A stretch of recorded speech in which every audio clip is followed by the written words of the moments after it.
जय भारत जय संविधान। मी ॲडव्होकेट प्रकाश विजय कदम। मित्रांनो, महाराष्ट्राच्या नागपूर विभागामध्ये 17 तारखेला एक दंगल घडते आणि या दंगलीमध्ये 1200चा मॉब हा या ठिकाणी जाळपोळ करतो, दगडफेक करतो, लोकांच्या गाड्या जातो आणि लोकांना त्रास देतो। ही दंगल घडली विश्व हिंदू परिषद आणि बजरंग दल यांनी केलेल्या औरंगजेबच्या कबरी हटवण्यासंदर्भातच्या आंदोलनामुळे। हे आंदोलन केल्याच्या नंतर त्या आंदोलनामध्ये विश्व हिंदू परिषद आणि बजरंग दल यांनी मागणी केली की औरंगजेबची कबर जी आहे ती हटवण्यात यावी महाराष्ट्रामधून। आणि त्यानंतर त्याच्या एका कार्यकर्त्यांनी त्या ठिकाणी मुस्लिम धर्माच्या आस्थेचं एक कलमेची चादर त्यांनी त्या आंदोलनामध्ये जाळली आणि त्यानंतर मुस्लिम तरुणांनी पोलीस स्टेशनला धाव घेत त्या संदर्भात गुन्हा दाखल करावा आणि त्या इसमाला अटक करावी अशी मागणी त्या ठिकाणी करण्यात आली। आणि मग त्यानंतर 17 तारखेला रात्री ही घटना घडते, जाळपोळ होते, लोकांना त्रास होतो, दगडफेक होते, पोलिसांवरती हल्ला होतो, कायदा सुव्यवस्थेचा प्रश्न त्या ठिकाणी निर्माण होतो आणि संपूर्ण नागपूर जे आहे ते विस्कळीत त्या ठिकाणी होतं। याचं एकमेव कारण आहे महाराष्ट्रामध्ये सुरू असलेलं हिंदू मुस्लिमचं राजकारण।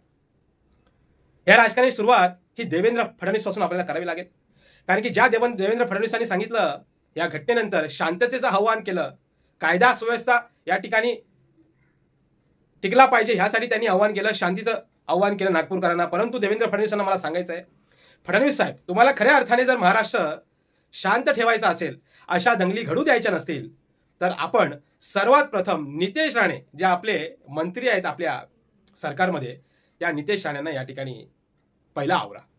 जे नितेश राणे महाराष्ट्रामध्ये गेल्या अनेक दिवसांपासून मुस्लिम द्वेषाचं राजकारण करत आहेत, मुस्लिमांना या ठिकाणी भडकवण्याचं राजकारण करतात, हिंदू आणि मुसलमानांमध्ये या ठिकाणी दंगल कशी घडेल हा प्रयत्न ते आपल्या वक्तव्यांनी करतायत आणि औरंगजेबची कबर हटली पाहिजे ह्यासाठी ते तरुणांना आव्हान सुद्धा करतायत।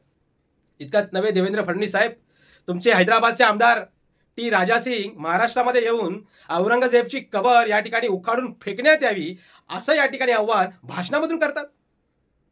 आणि इतकंच नव्हे तर महाराष्ट्रामध्ये तुमचे जे भारतीय जनता पार्टीचे नेते आहेत, फक्त महाराष्ट्रात कशाला, इतर राज्यामधले या केंद्रात तुमचे जे नेते आहेत ते औरंगजेबच्या कबरीवरनं या ठिकाणी दंगल कशी घडेल महाराष्ट्रामध्ये हे संपूर्णपणे बघताय। म्हणून तुम्हाला जर खऱ्या अर्थाने महाराष्ट्र या ठिकाणी शांत ठेवायचं असेल तर तुम्ही तुमच्या आधी नेत्यांना आवरा, तुमच्या मंत्र्यांना आवरा, तरच कुठेतरी महाराष्ट्र या ठिकाणी शांत राहील।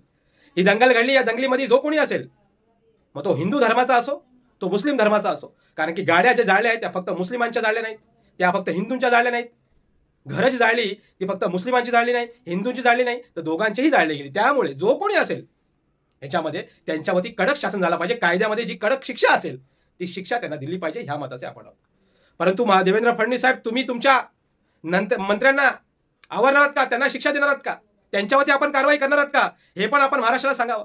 आपण एकीकडे शांततेचं आव्हान केलं महाराष्ट्राच्या जनतेला, नागपूरकरांच्या जनतेला, पण तुम्ही हे सांगणार आहात का की तुमचे मंत्री या ठिकाणी औरंगजेबच्या कबरीवरनं द्वेषाचं राजकारण करतायत, तुमचे विश्व हिंदू परिषद आणि तुमचे बजरंग दलवाले या ठिकाणी चुकीच्या पद्धतीने आंदोलन करून मुस्लिम धर्माच्या आस्थेची जी कलमेची चादर आहे ती जाळतायत। तर खऱ्या अर्थाने तुम्हाला तुमच्या लोकांना आवरणं फार गरजेचं आहे। हे महाराष्ट्रामध्ये अपेक्षित नाही। आपण गृहमंत्री आहात देवेंद्र फडणवीस साहेब, आपण गृहमंत्री आहात, महाराष्ट्राचे आपण मुख्यमंत्री आहात। एकीकडे मारल्यागत करायचं, एकीकडे लागल्यागत करायचं, हे चालणार नाही, हे महाराष्ट्र सहन करणार नाही। देवेंद्र फडणवीस साहेब, तुम्ही जे शांततेचं आव्हान करताय यामध्येही राजकारण आहे। तुम्ही तुमच्या लोकांना या ठिकाणी आव्हान करत नाही, तुम्ही नागपूरकर जनतेला आव्हान करताय, महाराष्ट्र जनतेला आव्हान करताय। तुम्ही तुमच्या नेत्यांना आव्हान कधी करणार, तुम्ही तुमच्या मंत्र्यांना आव्हान कधी करणार, तुमच्या पार्टीच्या तुमच्या ज्या बजरंग दलच्या लोकांना कधी आव्हान करणार, विश्व हिंदू परिषद यांना कधी आव्हान करणार। त्यामुळे यांना सुद्धा तुम्हाला आव्हान करण्याची गरज आहे जर खऱ्या अर्थाने महाराष्ट्र सुरक्षा व्हायचा असेल। नाहीतर देवेंद्र फडणवीस भारतीय जनता पार्टीचं जे सरकार आहे जर असंच घडत राहिलं तर तुम्हाला सत्तेवर राहण्याचा अधिकार नाही, तुमच्या लोकांना सत्तेवर राहण्याचा अधिकार नाही, तुम्हाला सत्तेपासून बेदखल केलं जाईल, एवढं मात्र निश्चित। जय भारत जय संविधान।